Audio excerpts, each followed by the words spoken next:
لیکن مجھے یہ دیکھیں کہ پرائیویٹ لیول پر ایک دو یتیم خانوں کے علاوہ گورنمنٹ کا وجود کدھر ہے گلگت بلتستان میں؟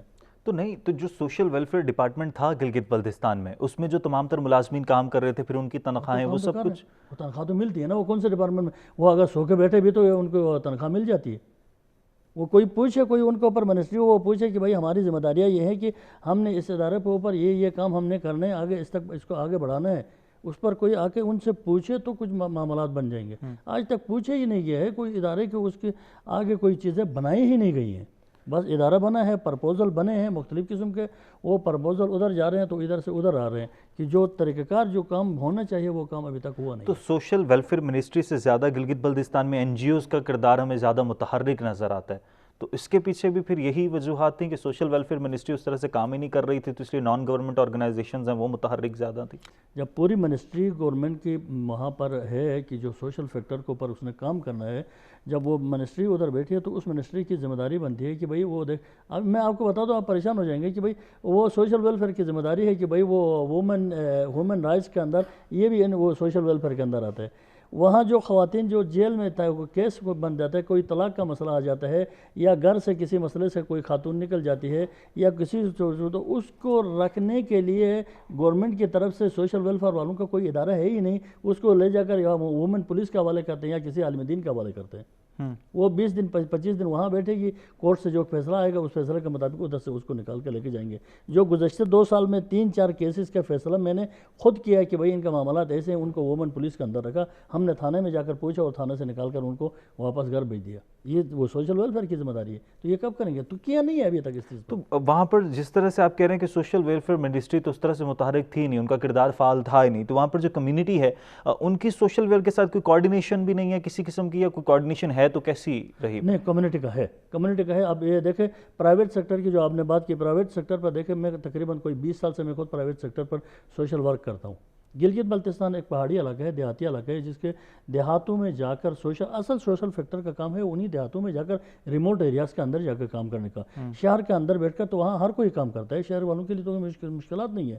وہاں کام کر کے دیکھیں کہ جہاں ریموٹ ایریاز میں جہاں انسانی زندگی پر فالج گرا ہوا ہے، آج بھی آپ گلگت بلتستان کے ان ریموٹ ایریاز کے اندر جا کے دیکھیں کہ جہاں پر انسانی زندگی کے اوپر فالج گرا ہوا ہے، وہاں ایجوکیشن، وہاں ہیلتھ، وہاں دوسری چیزیں جو ہیں وہ پہنچانے میں مشکلات ہے۔ مثلا گولتری جیسا علاقہ ہے جہاں پر اس وقت فوج کے بعد صحت فاؤنڈیشن، جو کہ میرا ہاسپٹل ہے، میرا ارادہ ہے فاؤنڈیشن ہے، اس کے 2 نرسیں وہاں گولتری کے اندر بیٹھتی ہیں کہ جو 6 مہینے برف پر ڈکا رہتا ہے۔ اس کے علاوہ وہاں پر سوشل فیکٹر پر کام کرنے والے گورنمنٹ کے ادارے ایسی جگہوں پر کام کرے، جا کر یہاں پر کام کریں جہاں پر ان کا وجود نہیں ملتا ان کا۔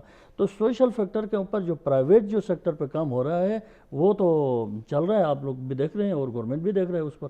کمیونٹی کی ڈیولپمنٹ کے لیے کچھ کام ہوا ہے؟ اگر ہوا ہے تو کیا کام ہوا ہے، کیا کام کیا گیا کمیونٹی کی ڈیولپمنٹ کے لیے سوشل فیکٹر کے اندر؟ جی، سوشل فیکٹر کے اندر میں ابھی تک کمیونٹی ڈیولپمنٹ کے حوالے سے کوئی کام فی الحال تو نظر نہیں آ رہا ہے۔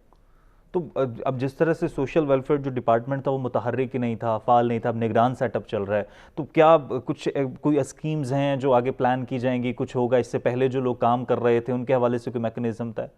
وہ میں نے پہلے بتا دیا، پوچھ لیا تو انہوں نے کہا کہ بھئی 1-2 ایسے پروجیکٹ ہیں کہ جن کو ہم نے آگے چلانا ہے، پرپوزل بنایا ہے، اس کی ڈاکومنٹیشن تیار ہو گئی ہے، اس کو آگے چلانے کی بات کیونکہ حد تک جو پہلے سے چلا اس حد تک چلا ہے۔ البتہ میرا پروگرام ہے کہ میں ابھی اس چیز کو آگے لے کے جانے کے لیے، میں چونکہ وزٹ پر آیا ہوں اور کل پرسوں میں جا رہا ہوں لاہور، وومن ڈیولپمنٹ اتھارٹی کی چیئرپرسن فاطمہ کنیز فاطمہ سے ٹائم میں نے لیا، ان سے بھی ملنا ہے۔ ملنے کے بعد واپس آ کر یہاں منسٹری سے بھی ایک میٹنگ کرنے کے بعد میں پراپر ایک کام کو وہاں پر شروع کرنے کا ارادہ رکھتا ہوں کہ بھئی وہاں پر ہم چائلڈ پروڈکشن کے اوپر کس طرح سے کام کریں، وومن ڈیولپمنٹ کے اوپر کس طرح کام کریں، سوشل ویلفیئر کے اندر دوسری چیزیں کام کریں۔ اب وہاں سوشل ویلفیئر کے اندر گلگت کے اندر مختصر سا اتنا ہوئے کہ وہاں PHQ گورنمنٹ ہاسپٹل کے اندر ایک سوشل ویلفیئر آفیسر بٹھا دیے، وہ جناب علی وہ ہیپاٹائٹس اور دوسری ان کی کچھ میڈیسن وہاں پر وہ مل جائیں گے۔ اس کو سوشل ویلفیئر کہتے ہیں کہ یہ سوشل ویلفیئر یہ کام نہیں ہے، ان کا کام کچھ اور ہے۔ اچھا، ڈپرائیوڈ سیگمنٹس ہیں جو وہاں پر سوسائٹی کے، وہاں پر جو گلگت بلتستان میں کچھ ایسی سوسائٹیز ہیں جو بالکل محروم طبقہ ہے، ان کی فلاح کے لیے آپ کیا سمجھتے ہیں کہ ابھی تو کوئی کام ہوا؟ اگر نہیں ہوا تو کیا ہونا چاہیے؟ ابھی تک کوئی ایسا طبقہ اس طرح ایسا نہیں ہے کہ جو پرائیویٹ لیول پر جو پرائیویٹ سوشل فیکٹر پہ ہم کام کر رہے ہیں کہ کوئی ادارہ محروم رہا ہو. ایسا کوئی ادارہ نہیں ہے. اب مجھے لے لے کہ میں عرصہ 22 سال سے میں سوشل فیکٹر میں کام کرتا ہوں. میں داریل میں کام کرتا ہوں, تانگیر میں کام کرتا ہوں, اور تھک نیار کے اندر میں کام کرتا ہوں. ادھر سے جا کر بتھریت میں میں کام کرتا ہوں. استور میں میرا کام چلتا ہے. بلتستان کے اندر کام چلتا ہے کہ میرا ادارہ ہے صحت فاؤنڈیشن, جہاں پر میں پاکستان نرسنگ کونسل سے رجسٹر سکول چلاتا ہوں کہ عرصہ 15-20 سال سے سکول چلاتا ہوں. اور میں نے اس وقت گلگت بلتستان کے اندر جو فیمیل کے اندر جتنی بھی بچیاں جو ہر گورنمنٹ ہاسپٹل کے اندر کام کرتی ہیں وہ بچیاں میری ہیں صحت فاؤنڈیشن کی. تو اس طرح سے جو محروم طبقے ہیں ان تک کوئی ایسا طبقہ نہیں ہے. وہ طبقاتی نظام ختم ہو گیا ہے. اس کو تو ہم نے بڑی محنت کر کے گلگت کے اندر اس کو ختم کر دیا, گلگت بلتستان کے اندر.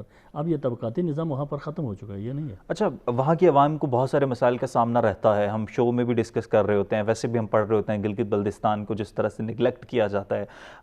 کرونا سے پہلے کیا سچویشن رہی, وہاں کی جو عوام ہے, نوجوان نسل ہے, ان کو کن کن مسائل کا سامنا ہے, وہاں پر مجموعی طور پر مسائل ہیں کیا؟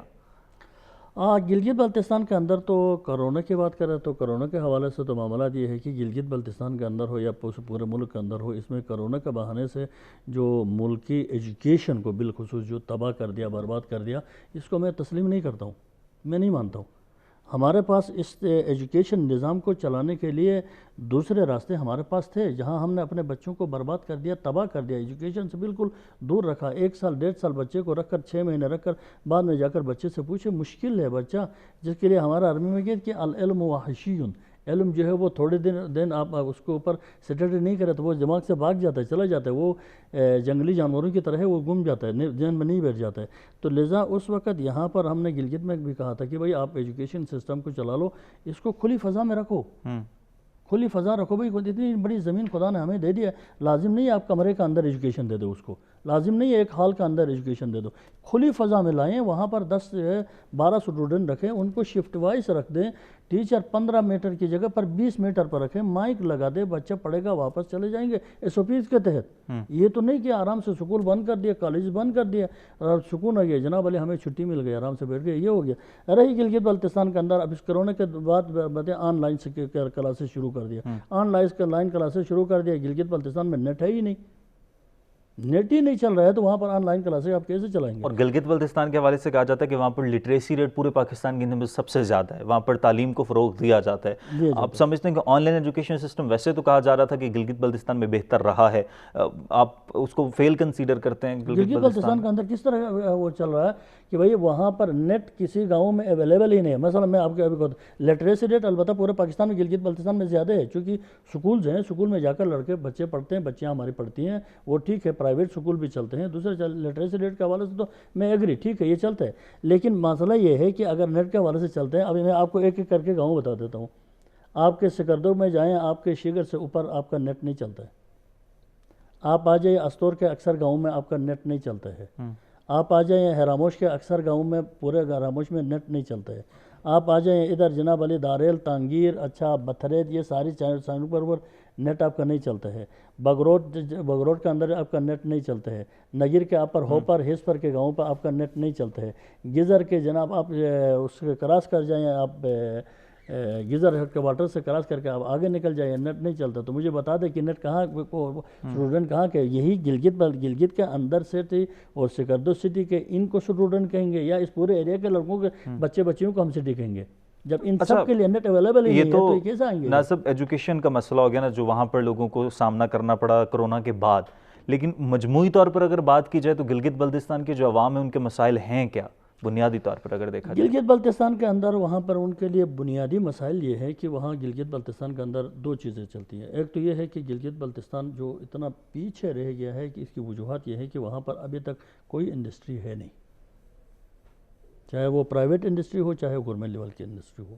دوسری محرومی کی بات کہتے ہیں, وہ اکثر و بیشتر ہر ٹاک شو میں یہ بات کر دیتے ہیں کہ بھائی ہمارے حقوق نہیں ہیں جس کی وجہ سے یہ مشکلات ہیں کہہ کر, اس پر بار بار بات کرنے کی ضرورت نہیں ہے. جب نہیں ہے تو نہیں ہے, جو سارے تمام اس چیز پہ چلے ہیں کہ بھئی آپ کے پاس حقوق نہیں ہیں، آپ صوبہ نہیں ہیں، آپ کے پاس یہ چیزیں نہیں ہیں، آپ کے پاس یہ تو اخباروں میں بھی آ رہا ہے، ساری چیزوں پر آ رہا ہے. جس نے سننا ہے وہ سنا ہے، جس نے نہیں سننا ہے وہ جتنے بھی آپ بتا دیں گے نہیں سنیں گے. لیکن وہاں پر گلگت کے اندر جو غربت ہے یا مشکلات ہیں اس کی وجہ یہ ہے کہ مثال کے طور پر آپ یہاں پر دیکھیں، ایک آدمی کل اسلام آباد میں نکلتا ہے، لاہور میں، کراچی میں، کسی میں جو ڈاؤن کی سٹی ہے ان میں نکلتا ہے، تو وہ جا کر آرام سے شام تک کسی بھی پرائیویٹ انڈسٹری میں 10,000 12,000 15,000 روپے کما کر شام بچوں کے لیے واپس چلا جاتا ہے. گلگت بلتستان کے اندر گورنمنٹ جاب کے علاوہ کوئی پرائیویٹ ایک ادارہ موجود نہیں ہے کہ جہاں پر جا کر کوئی پرائیویٹ وہاں پر جاب کرے اور اپنے بچوں کی کفالت کے لیے وہ کام کرے. لیکن گلگت کے اندر یا گورنمنٹ کی جاب ہے یا اس کے علاوہ وہاں پر ٹوریزم اور زراعت کے اوپر انحصار ہے. یہ دو تین چیزیں ہیں جن کے اوپر، جس کی وجہ سے گلگت کے اندر خود مشکلات زیادہ ہی بڑھ جاتی ہیں. اچھا، وہ سوشل ویلفیئر کے لیے، عوامی فلاح کے لیے وہاں پر بجٹ کتنا مختص کیا جاتا رہا ہے اور اس کا استعمال کس طرح سے ہوتا رہا ہے پھر؟ کیونکہ اگر کام ہی نہیں کر رہے تو پھر وہ بجٹ کس طرح سے چل رہا اب یہ تو ابھی ہم پوچھیں گے انشاءاللہ. میرا ارادہ یہ ہے کہ میں چیف سیکرٹری صاحب سے کہہ دوں گا کہ بھئی اس بجٹ کے دیکھیں کہ بھئی پچھلے 5 سالوں میں بجٹ کتنا رکھا تھا، اس کی انکوائری کرے اور وہ کہاں یوٹیلائز ہوا اور کیا کیا ادارے بنے اور کیا کچھ بنا ہے. یہ ان کا کام ہے. تو وہاں پر جو دور دراز علاقے ہیں ان کو کیا مشکلات چل رہی ہیں؟ جس طرح سے آپ نے بتایا کہ انٹرنیٹ کا مسئلہ تو ہے، لیکن ہم سننے میں آ رہا ہوتا ہے کہ وہاں پر لوڈ شیڈنگ بہت زیادہ ہوتی ہے، الیکٹریسٹی شارٹ فال وہاں پر بہت زیادہ ہوتا ہے. تو وہاں پر جو مسائل ہیں ان کو کس طرح سے ٹیکل کیا جا رہا ہے پھر؟ وہاں پر الیکٹرسٹی کے حوالے سے تو معاملات یہ ہے کہ بھئی ابھی گرمیاں تھوڑی آ گئی تو گلگت بلتستان کے لیے تھوڑی کچھ بجلی بل بھی مل بھی گئی، لیکن باقی اگر نکل جائیں تو وہاں گلگت کے اندر جو اتنا پانی ہمارے پاس موجود ہونے کے باوجود یہ شرم کی بات ہے کہ بھئی وہاں پر جو بھی گورنمنٹ آتی ہے اس کے بعد پھر وہاں پر لوڈ شیڈنگ آتا ہے. تو وہ گورنمنٹ جو الیکٹ ہو کر آتی ہے اس گورنمنٹ کو شرم ہونا چاہیے کہ بھئی میں آیا اور ادھر کام کر کے واپس چلا جاتا ہوں. دوسرے پھر اگر الیکشن کے لیے نعرے لگاتے ہیں کہ ہم ایک اور بجلی گھر بنا دیں گے اور جگہ صاحب کو بجلی دے دیں گے. وہاں پر مشکلات یہ ہیں کہ بجلی تو وہاں پر سردیوں میں بالکل نہ ہونے کے برابر ہوتی ہے گلگت بلتستان کے اندر، اگرچہ ریسورسز وہاں زیادہ ہیں، سب سے زیادہ ریسورسز وہاں پر موجود ہے، لیکن اب بھی نہیں ہے. البتہ میں ابھی تازہ میری وہ گورنر گلگت بلتستان صاحب سے بات ہو گئی تھی کہ بھئی ہم پرائیویٹ سیکٹر پر وہاں پر بجلی کو، انرجی کو پیدا کرنے کے لیے یہ چیزیں لائیں گے. دنیا کے ڈونر پر لوگ پڑے ہوئے ہیں، وہ آ کے کام کرتے ہیں، کرنے کے لیے ان کو اجازت دے دے. تو انہوں نے کہا کہ بھئی ٹھیک ہے، ہم اس کے لیے آپ کے لیے راستہ بناتے ہیں، آپ لوگوں کو لے کر آ جائیں اور ہم بجلی کے اوپر پانی اس کے اوپر کام کریں گے. دوسرے گلگت بلتستان کے اندر جو دور دراز کے علاقے ہیں، جو وہاں پر مشکلات جو ہیں، سب سے بڑا مشکل یہ ہے کہ وہ علاقے جہاں زراعت کے اوپر کام ہو رہے ہیں. اچھا ناصر، میں زراعت پر آتا ہوں، دور دراز علاقے کے مسائل پر آتا ہوں. مجھے بریک لینی ہے، بریک کے بعد واپس آتے ہیں. گفتگو کا سلسلہ یہیں سے جاری رکھیں گے. ناصر زمانی صاحب اسٹوڈیوز میں موجود ہیں، ہمارے ساتھ رہیے گا.